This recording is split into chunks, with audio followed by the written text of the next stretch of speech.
Here is how to hide your WhatsApp status from specific people. So let's get started.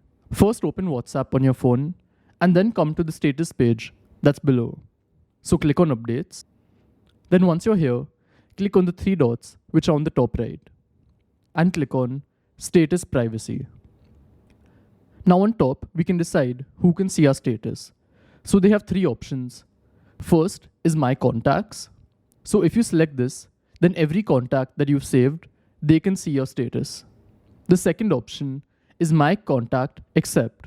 So in this option, all of your contacts can see it except some people which you can decide. So to decide the people who are excluded, just click on edit. So from this list, you can select contacts and then click on the tick at the bottom right. And the third option is to only show your status to a certain number of people. So if you select this option and then click on edit, then here you can decide which contacts you'd want to show your status to.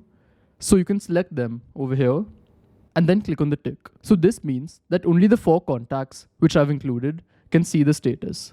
Then there's one more option related to your status, and that's to allow sharing. So if you want to allow others to share your status, you can enable it or else you can disable it.